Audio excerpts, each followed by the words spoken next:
from the mundane, the component proponent, yeah.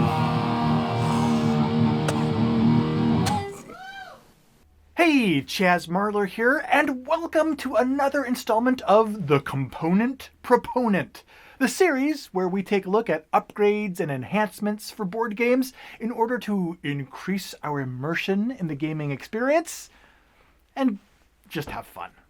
Now, this episode, we're going to try something a little bit different.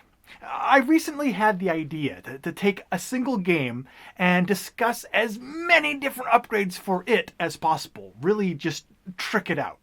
Now, I mentioned this idea to sponsor and friend of the show, Top Shelf Gamer, who specializes in board game upgrades. And they wanted to get involved too.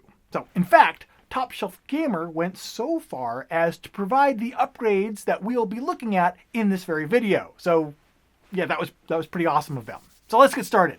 Now, today's game is going to be Five Tribes. And before we begin, if you're not familiar with Five Tribes, this is a game based on the traditional Mancala mechanism, in which players will pick up all of the tokens in one location and then redistribute them one by one through different locations on the board. But in the case of Five Tribes, the tokens that players manipulate are meeples in various different colors, representing assassins, elders, builders, merchants, and viziers. I forgot to learn how to pronounce that word before I started this video, but let's say viziers. Moving on. Along the way, as players are doing this, they're going to obtain goods, enlist the help of dangerous djinns, and collect coins, all of which are going to increase their scores at the end of the game. And it's going to be how, when, and where players relocate the various tribes throughout the game that's going to determine their victory or failure.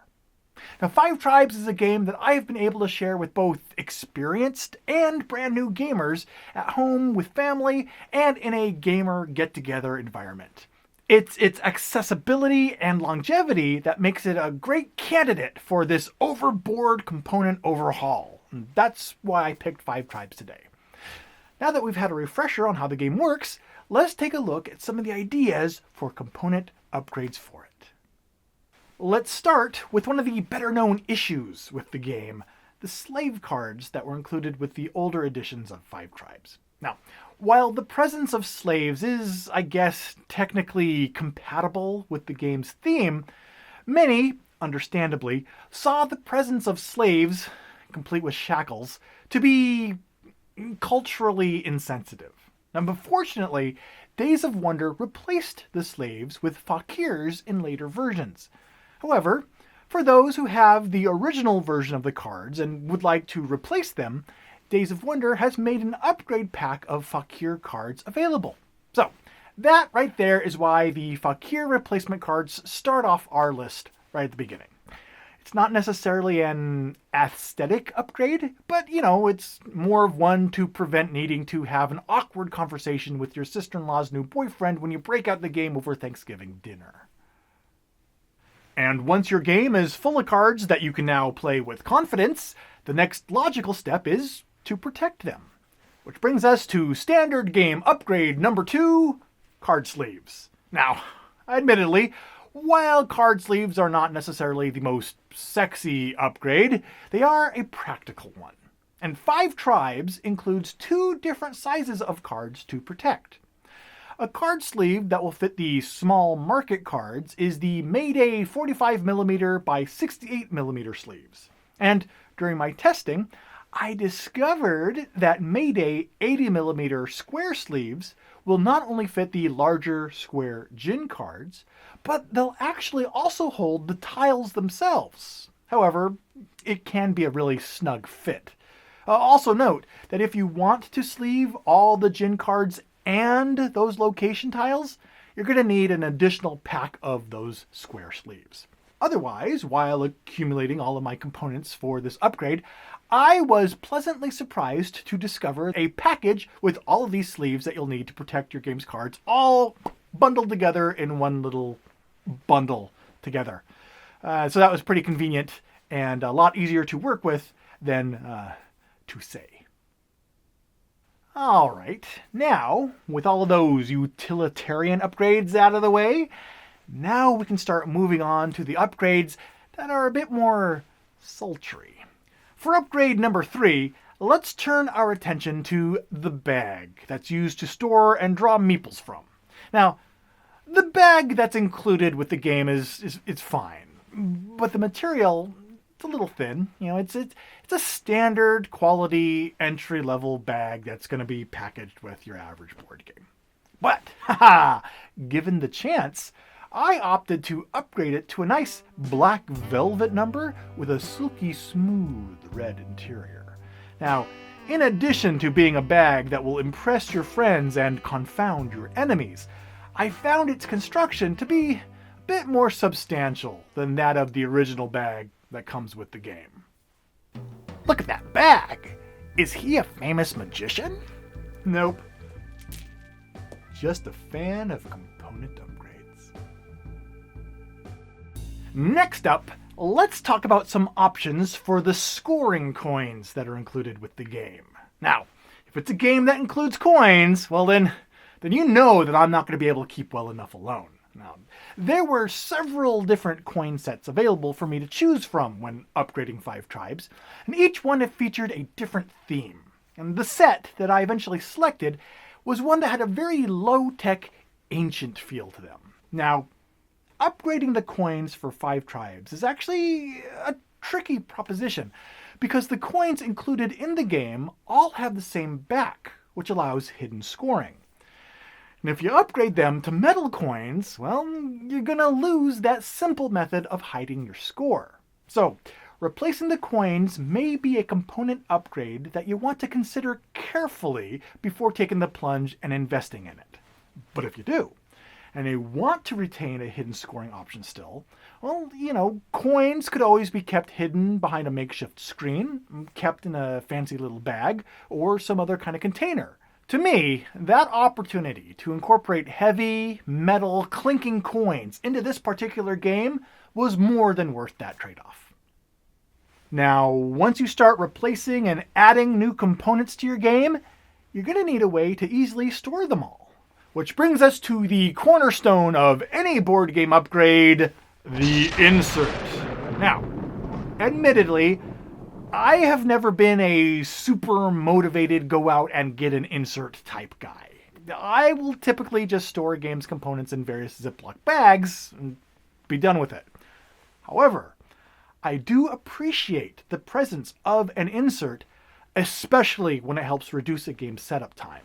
And while I do enjoy a variety of insert materials, I have found that recently I've been gravitating towards foam core inserts because they're lightweight and surprisingly sturdy.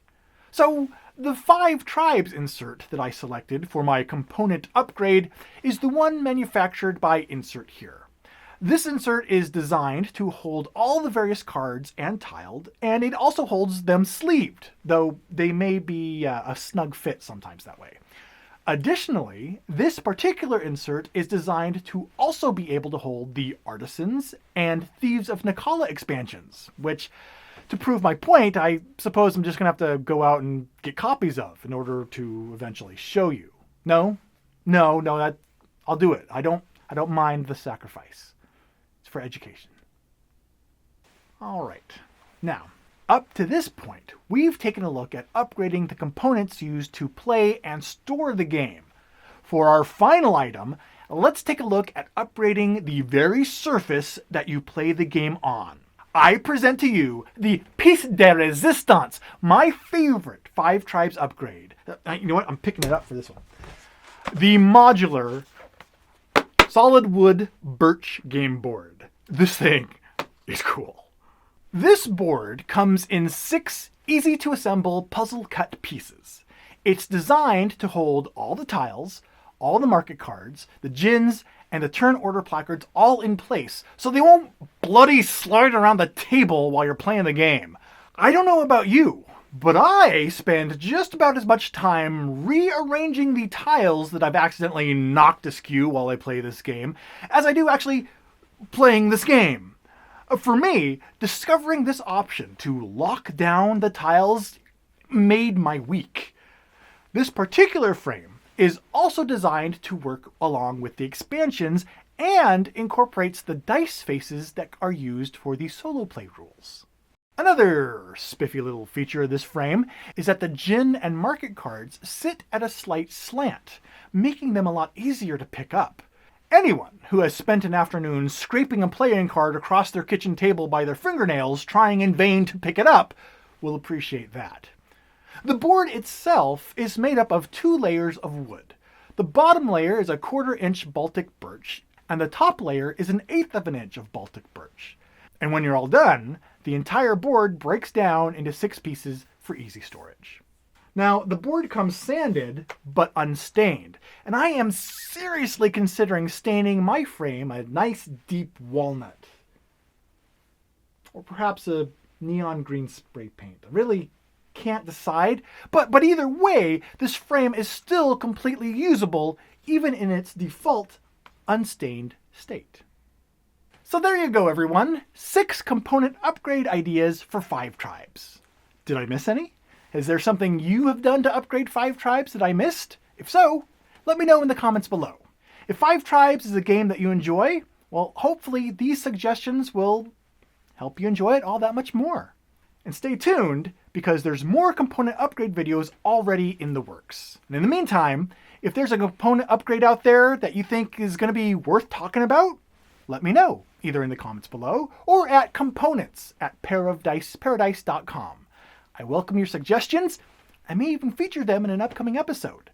Until that next time, I've been Chaz Marler, your component proponent.